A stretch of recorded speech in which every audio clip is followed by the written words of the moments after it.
like to think that the book of Samuel's been a little bit of a surprise as you get into it. There are deep theological principles contained in Samuel, in the book of Samuel, that we find realized in the New Testament. And tonight, we're going to continue our careful journey through 2 Samuel 15 because it's just so laden with fundamental concepts, fundamental patterns that are vitally important to who we are in Christ. We certainly won't go this painstakingly through the rest of the book.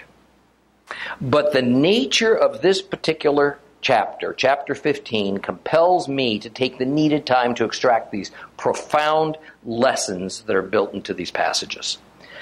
Well, David, King David, as passive, as self-indulgent as he had become, so backslidden, so prone to rash actions as is now his way, seems to have been jarred into action by this sudden rebellion by his son Avishalom. That same jarring also seems to have reawakened a sense of humility, a sense of repentance deep within him that reflected a much earlier self that operated in a lot more righteous manner. So despite being the great warrior that he was at heart, and probably quite capable of mustering a substantial force of loyal supporters to resist these rebels, David chose a different course. He chose to put his people ahead of himself. Now, when we heard that Absalom had won over the hearts and minds of a substantial segment of Israeli society throughout Israel, people from every tribe, including even his own, David knew that had he remained holed up in his capital city of Jerusalem, and more specifically the city of David royal enclave, great destruction and death of the innocent would have been the result if he was attacked. No doubt David's mind would have wondered if perhaps, since so many of his people eagerly accepted Absalom as king, then David, maybe he was no longer worthy of the throne. After all, such insurrection was promised, foretold by the prophet Nathan, when the Lord took David to task for his adultery with Bathsheba, for the murder of her husband, Uriah. David knew that at the least, what was happening was God's will. And it was part of the just punishment that was due to him. So he determined that he was not going to fight it. Let's reread the last half of 2 Samuel chapter 15 to get our bearings for this evening's lesson. Let's start at verse 17, and if you have a complete Jewish Bible, that is on page 350. 350. 2 Samuel 15, starting at verse 17. The king set out with all the people after him, but they waited at the last house for his servants to pass by and review. All the Keriti and the Peliti and all the Gittim, 600 men who had accompanied him from Gath, passed in review before the king. And then the king said to Ittai the Gitti, "You too? You're going with us? Go back. Stay with your king, since you are both a foreigner and in exile from your own place. You only arrived yesterday. Should I ask you to wander around with us? There's no telling where I may go. Return. Take your kinsman back with you. Grace and truth be with you." But Ittai answered the king, "As Adonai lives, as my lord the king lives, wherever my lord the king may be, whether for death or for life, your servant will be there too." "Go, move along," said David to Ittai, and Ittai moved on, accompanied by all his men and the little ones who were with him. The whole country wept. They wailed as the people left. And when the king crossed the Wadi Kidron, all the people crossed too, heading towards the desert road. Tzadok also came, accompanied by all the Levites bearing the ark for the covenant of God. They set the ark of God down, but Evyatar went up until all the people had finished leaving the city. And the king said to Tzadok, "Carry the ark of God back into the city. If I find favor in Adonai's sight, he'll bring me back and will show me both it and the place where it's kept. But if he says, I am displeased with you, then here I am. Let him do to me whatever seems good to him." And the king said to Tzadok the Kohen, Tzadok the priest, "Do you see? Return to the city in peace, your 2 sons with you, Ahimaatz, your own son, and Yehonatan, the son of Evyatar. I will wait on the desert plains until a message with new information comes from you." So Tzadok and Evyatar carried the ark of God back to Jerusalem and stayed there. David continued on up the road to the Mount of Olives, weeping as he went up, head covered, barefoot. And all the people with him had their heads covered and wept as they went up. And one of them told David, "Ahithophel is among the conspirators with Avishalom." And David said, "Adonai, please turn Ahithophel's advice into foolishness." And when David reached the top of the ascent where it was customary to worship God, Hushai the Archi came to meet him with his tunic torn and earth on his head. And David said to him, "If you go with me, you'll become a burden to me. But if you go back to the city and tell Avishalom, 'King, I'll be your servant, just as I was with your father. I was your father's servant in the past, so now I'll be your servant,' then you will be able to frustrate Ahithophel's advice for me. You have Tzadok and Evyatar, the priests, there with you. So whatever you hear from the king's house, you tell to Tzadok and Evyatar, the priests. Their 2 sons, Ahimaatz, the son of Tzadok, and Yehonatan, the son of Evyatar, are there with them. Through them, send me everything you hear." So Hushai, David's friend, came into the city when Avishalom was about to enter Jerusalem.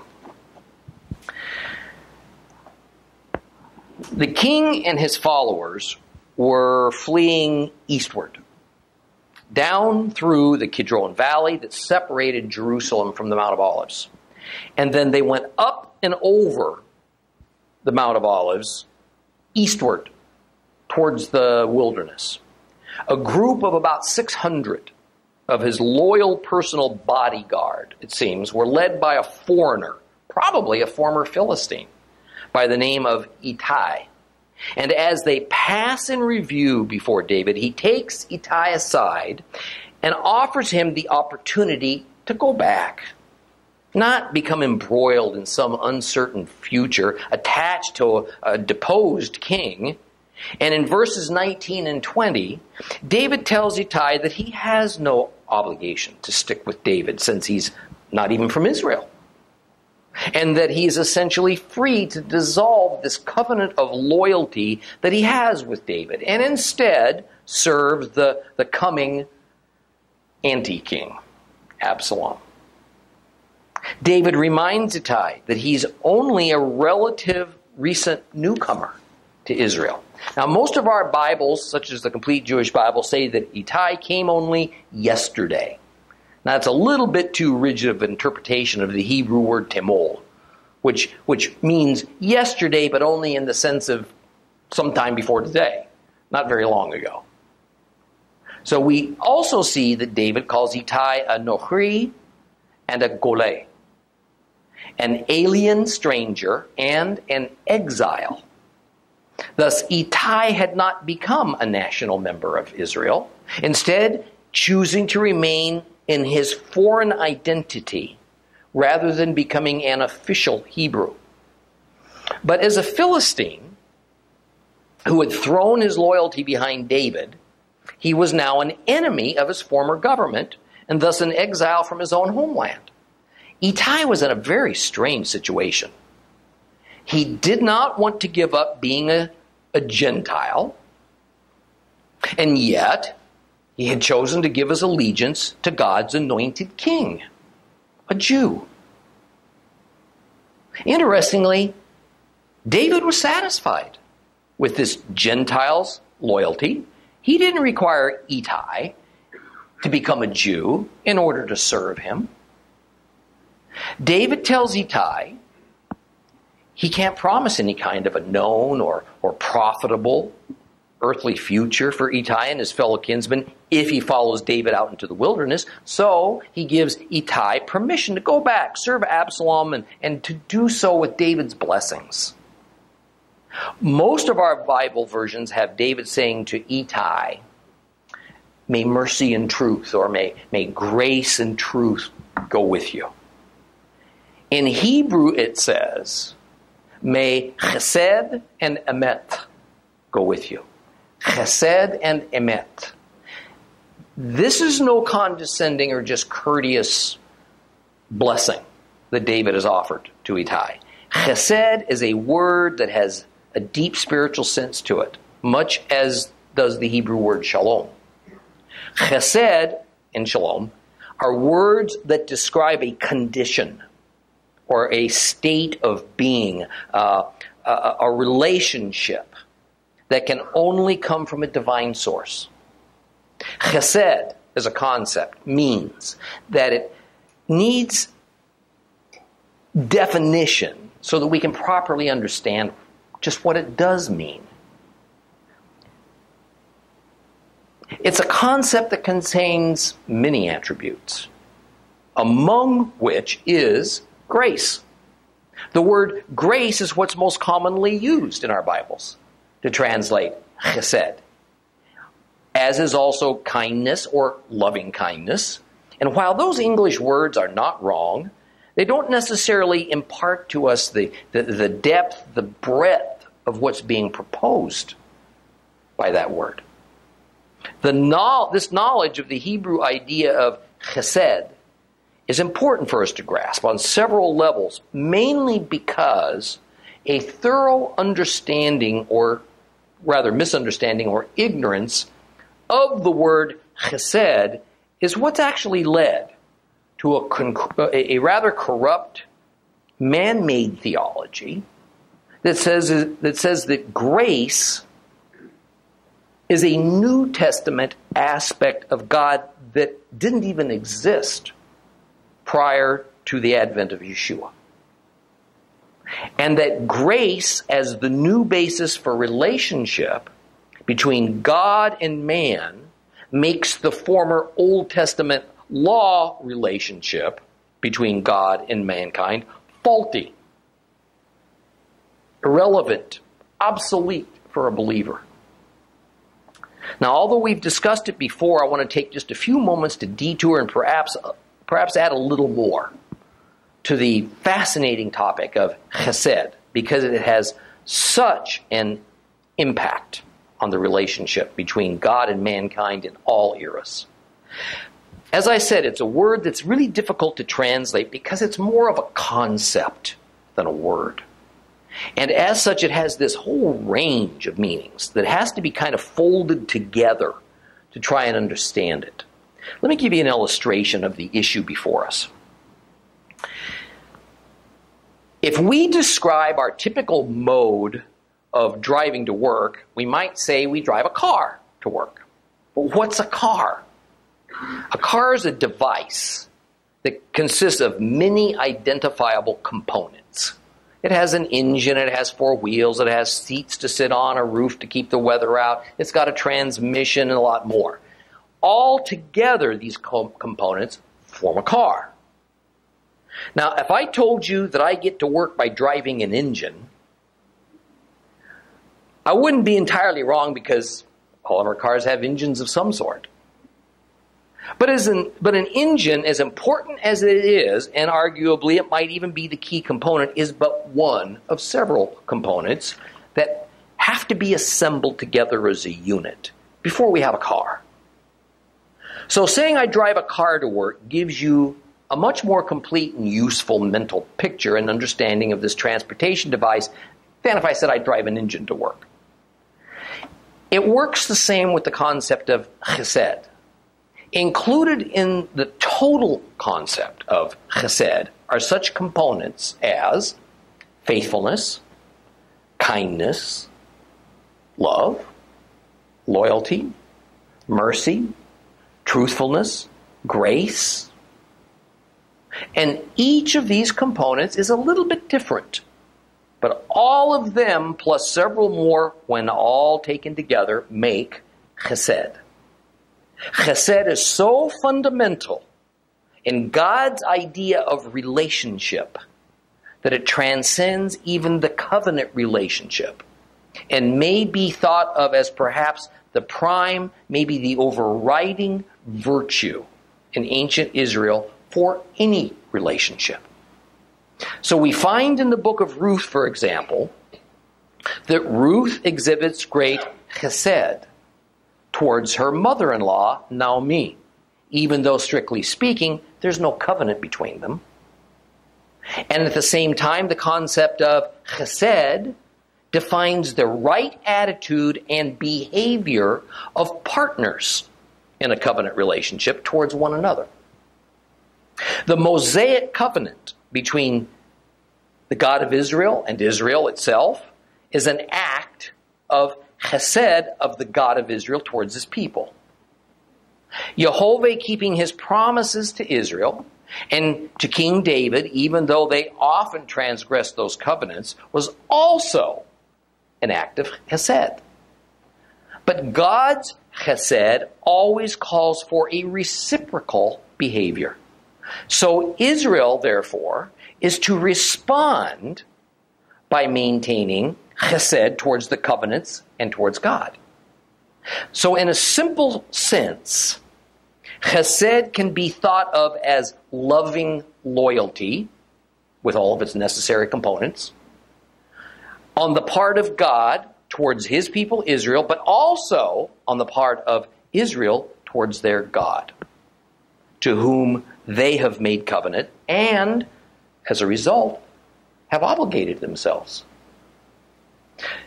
Just as there is no single word, no direct concept equivalent in English for chesed, there's also no direct Greek equivalent.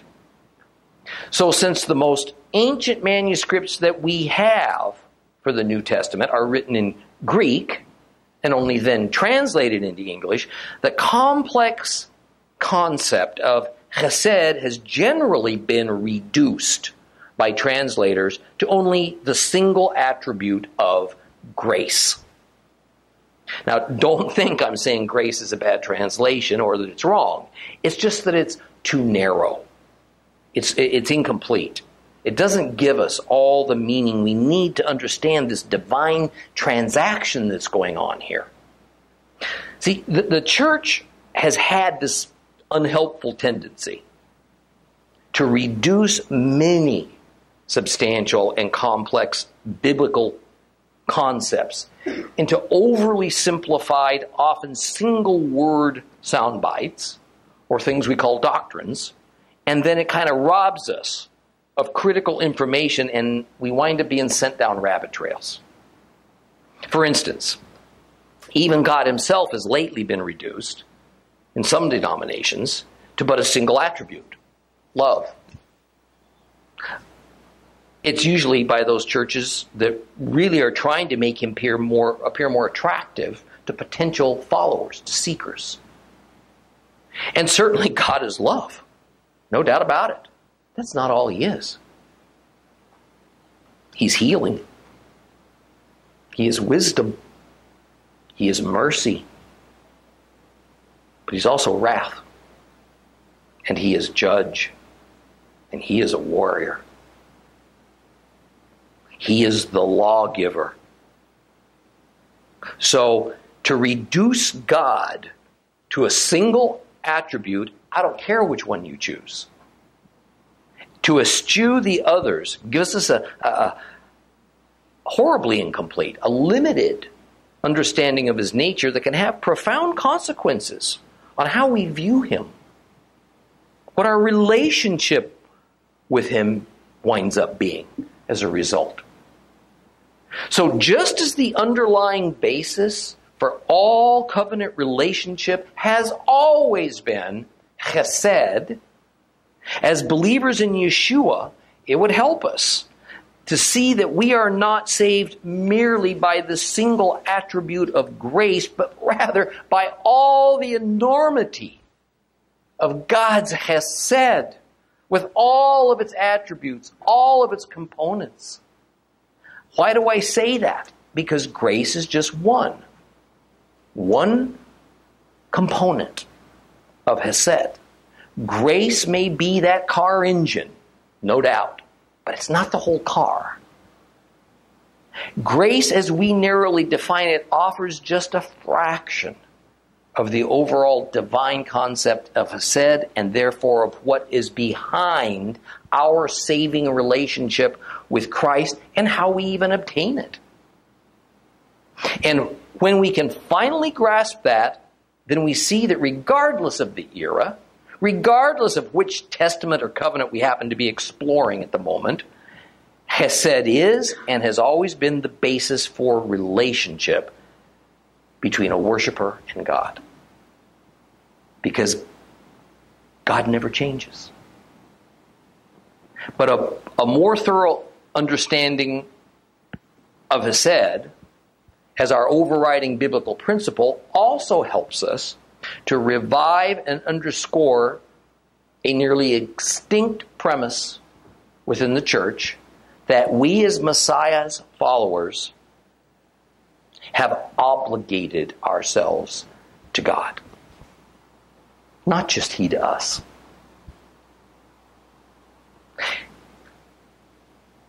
And this goes back to when we first signed on to that covenant that redeems us, that's sealed in Messiah's blood. And this obligation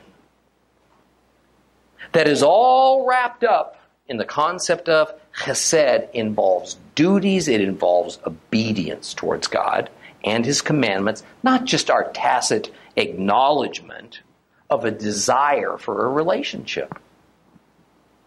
As the New Testament scripture passage from last week's lesson that comes from the mouth of our Savior Himself so plainly and forthrightly says in Matthew 7:21, "Not everyone who says to me, 'Lord, Lord,' will enter the kingdom of heaven, only those who do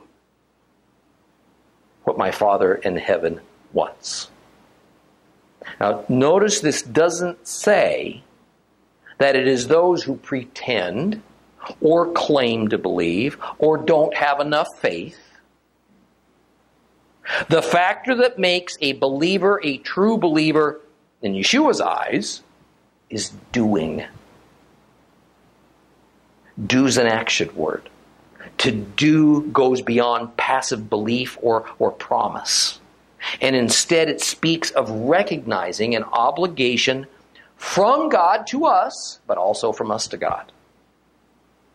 And as further evidence of the reciprocal nature of the concept of chesed and of the duties and obligations that we take on when we sign on to God's covenant, and thus the basis of our relationship with Christ is formed and is defined, we have these words from Yeshua's biological half-brother, who, growing up in the same household as Christ, must have heard pronounced very often in James 2:14 and 17.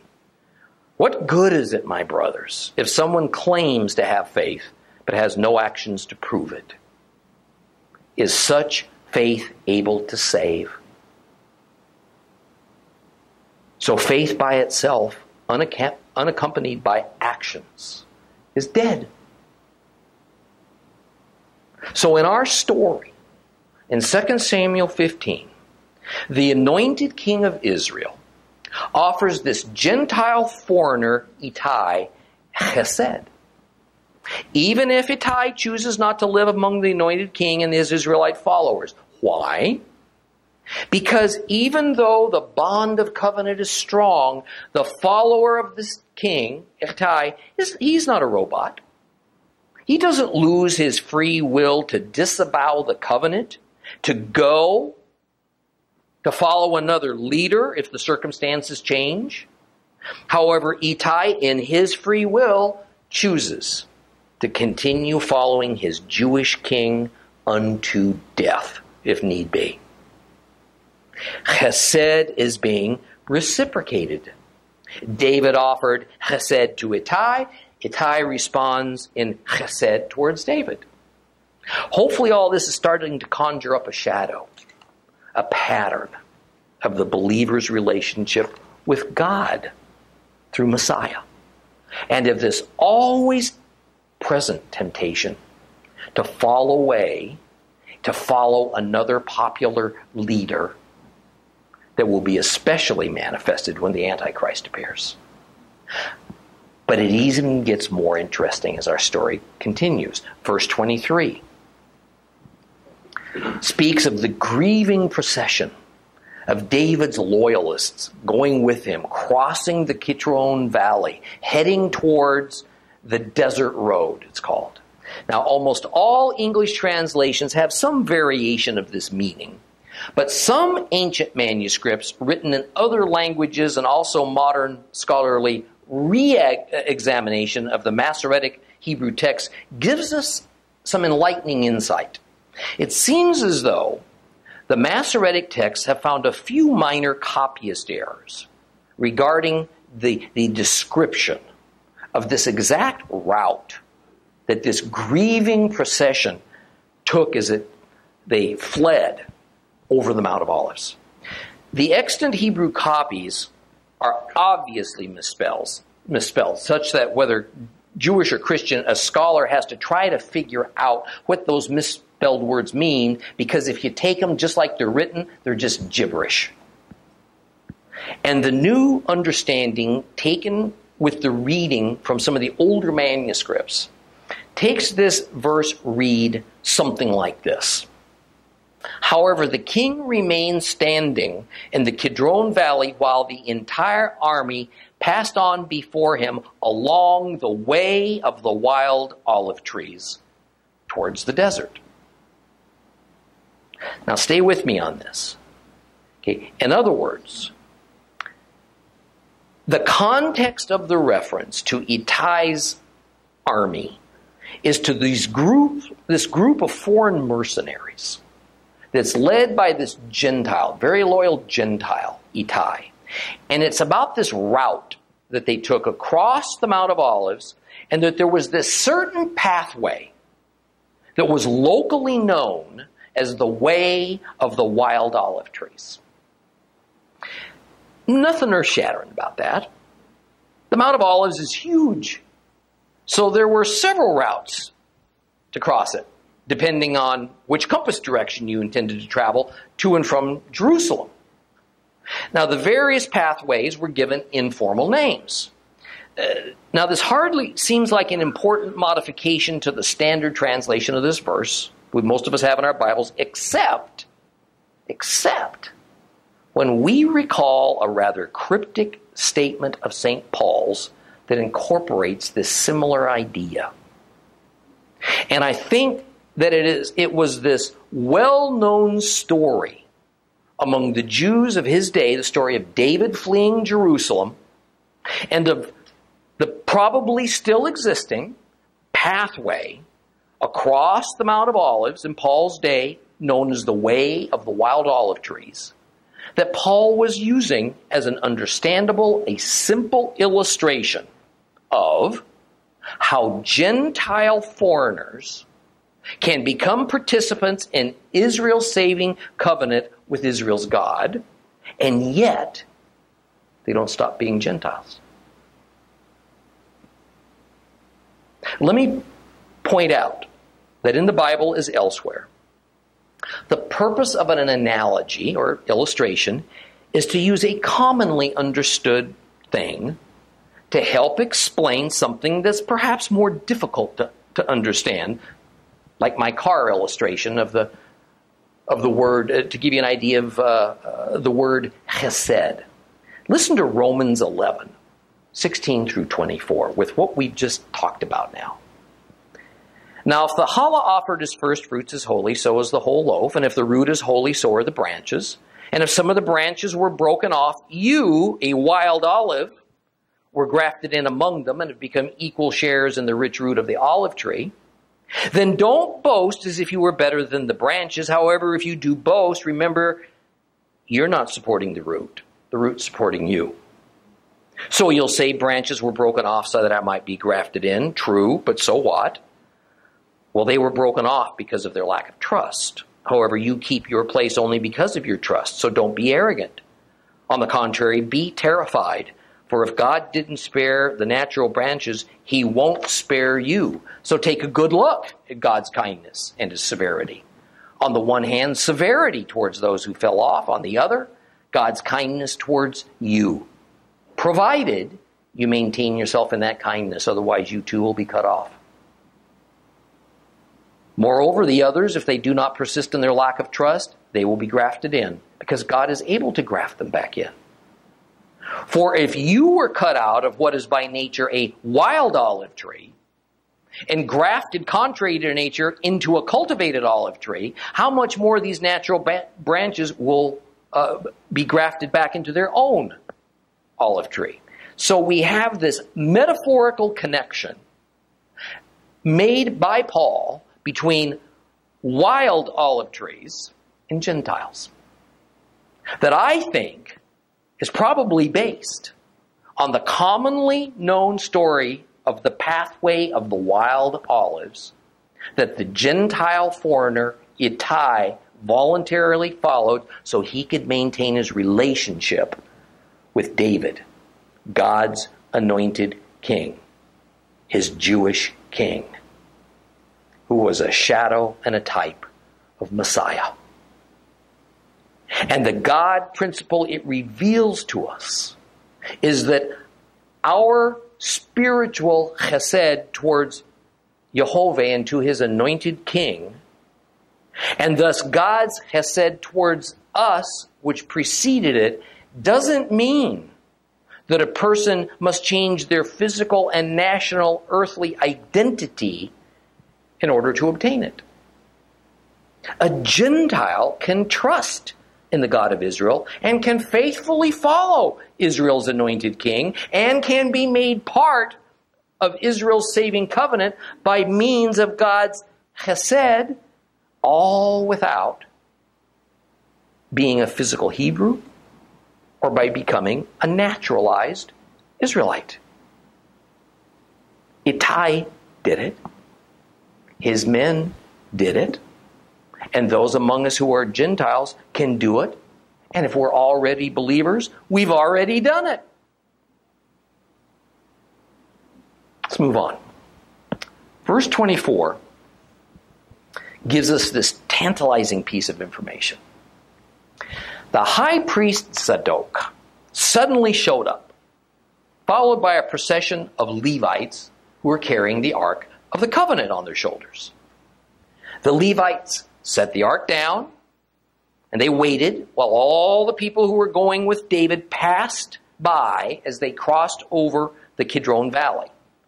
Although it doesn't directly say so, I suspect that setting the ark down was meant to imitate that day several centuries earlier when the Levites carried the ark to the center of the Jordan River as Israel first entered the Promised Land, led by Joshua, and then there they waited until all the people crossed over. Then they picked it up and continued on. Now, what makes this tantalizing, to me anyway, is that we see a second high priest, Evyatar, also involved. See, before David was king, Evyatar was Israel's high priest. But by all accounts, he was illegitimate. He had been installed by King Saul, but that isn't what made him illegitimate.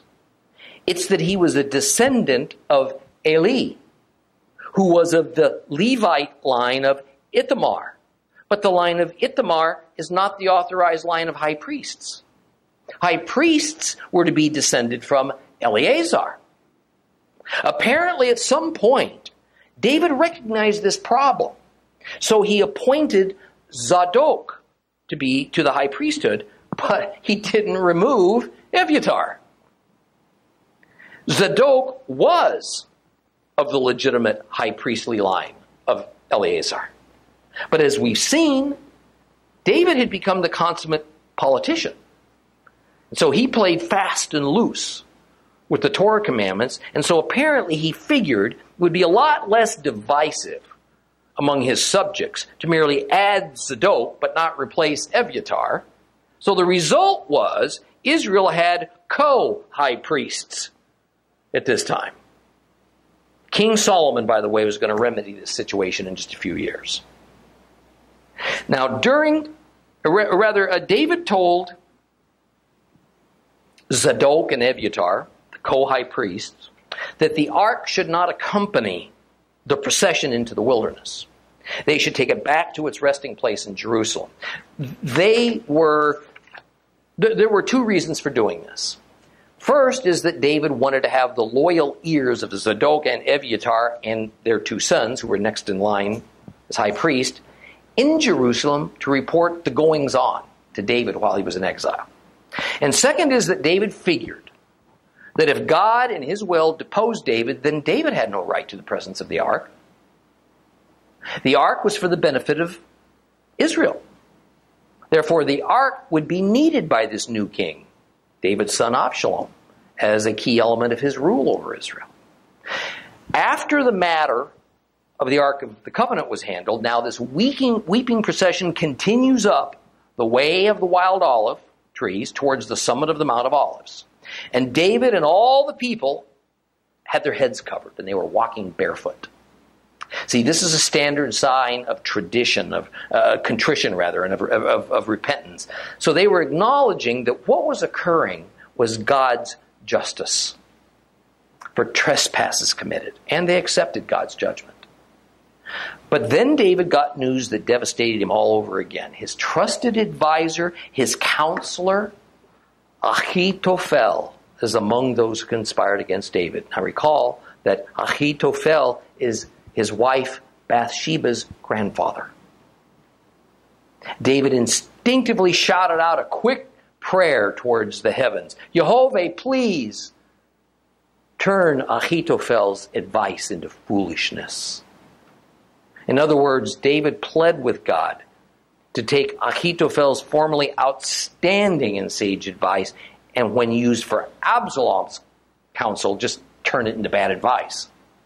Well, as David reached the summit of the Mount of Olives, Hushai the Archite met him there. Now, apparently, there was some kind of a formal worship place at the top of the Mount of Olives, as there was in a number of other places throughout Israel as well. I think they could have well been at the place, the altar they called the Mikvad altar, where they burned the red heifer. That was up there on top of Mount of Olives. But we don't know that for sure. And while the main sanctuary for Israel seems to have been at Gibeon at this moment, it didn't appear to carry very much weight with the people.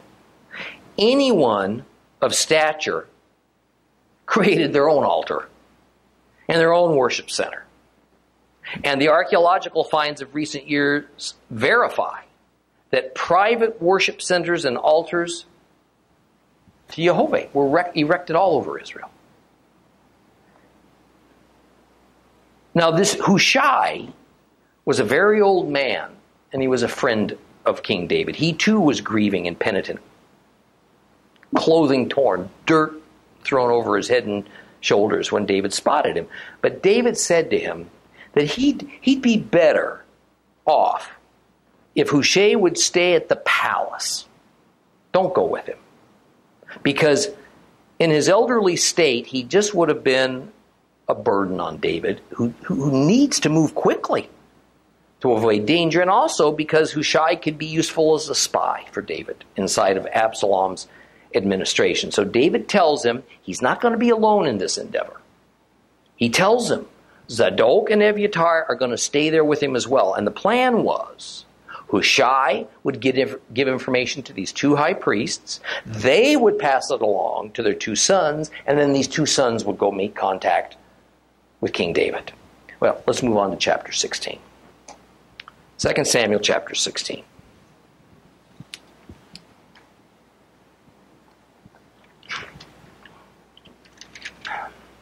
You have a complete Jewish Bible, it's page 351. We're going to read it all, but just barely get started into it tonight. When David had gone a little past the summit, there was Ziva, the servant of Mephibosheth, who met him with a pair of donkeys, saddled, and on them were 200 loaves of bread, 100 bunches of raisins, 100 pieces of summer fruit, and a skin of wine. The king said to Ziva, "What do you mean by these?" And Ziva replied, "The donkeys are for the king's household to ride on. The bread and the summer fruit are for the young men to eat, and the wine is for those who collapse in the desert to drink." The king asked, Where is your master's grandson?" And Ziva answered the king, "He's staying in Jerusalem, because he said, 'Today the house of Israel will restore my father's kingship to me.'" And the king said to Ziva, "Everything that belongs to Mephibosheth is now yours." And Ziva answered, "Oh, I bow down before you. May I find favor in your sight, my lord king." And when David arrived at Bahurim, there came out from there a man from Saul's family named Shimei, the son of Gera. And he came out pronouncing curses, throwing stones at David, all King David's servants. And even though all the people, including his bodyguards, surrounded him right and left, when Shimei cursed, he said, "Get out of here! Get out of here, you killer! You good for nothing! Adonai has brought back on you all the blood of the house of Saul. You usurped his kingship. But Adonai has handed over the kingdom to Avishalom, your son. Now your own evil's overtaken you because you're a man of blood." Abishai, the son of Zeruiah, said to the king, "Why allow this dead dog to curse my lord the king? Just let me go over and remove his head."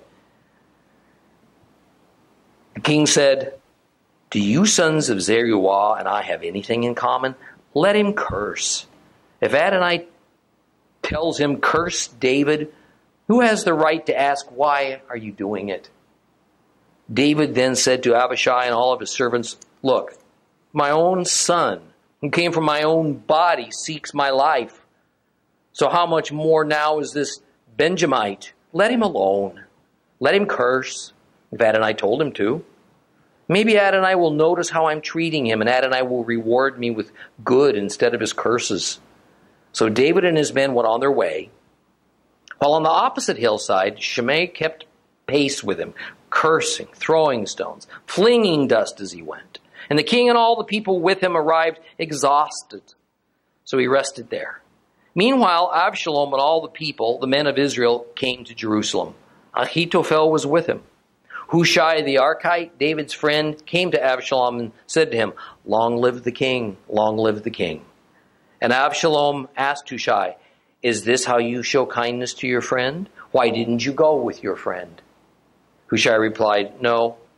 Whomever Adonai and this people and all the men of Israel choose, his I will be, and with him I will stay. Moreover, whom should I serve? Shouldn't I serve in the presence of his son? Just as I have served in your father's presence, so I will be in your presence."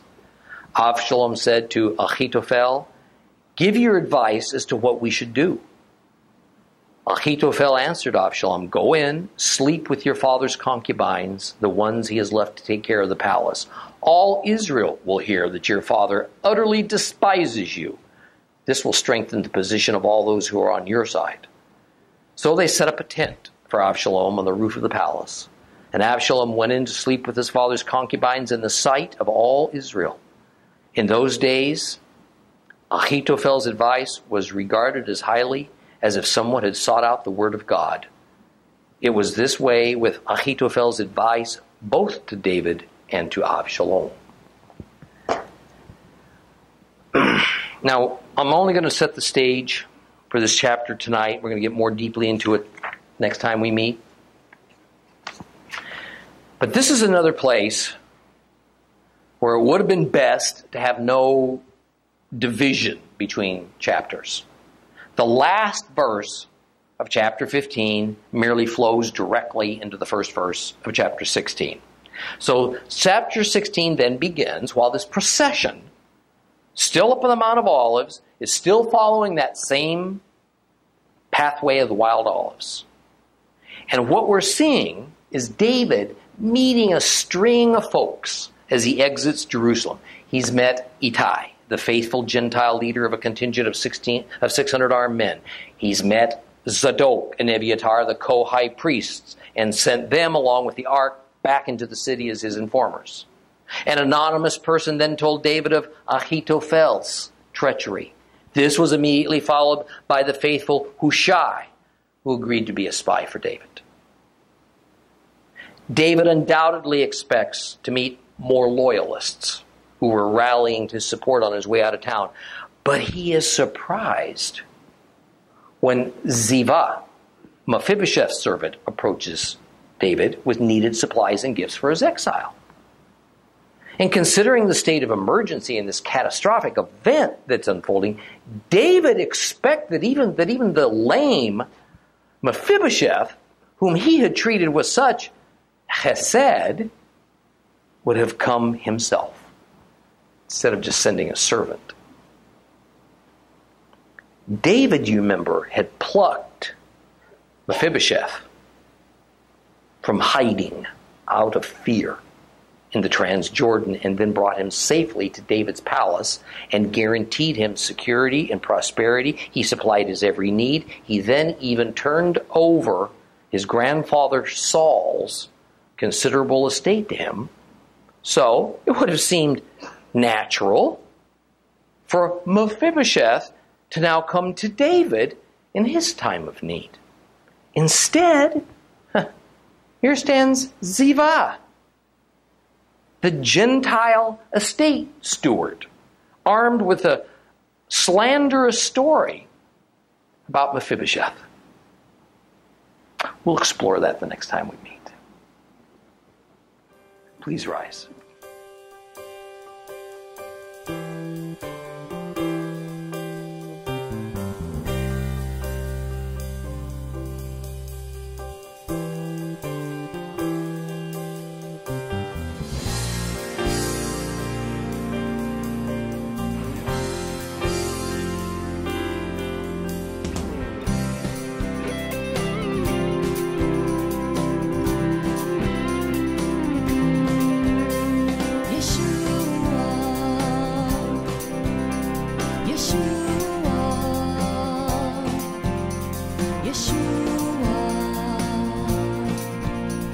Yeshua.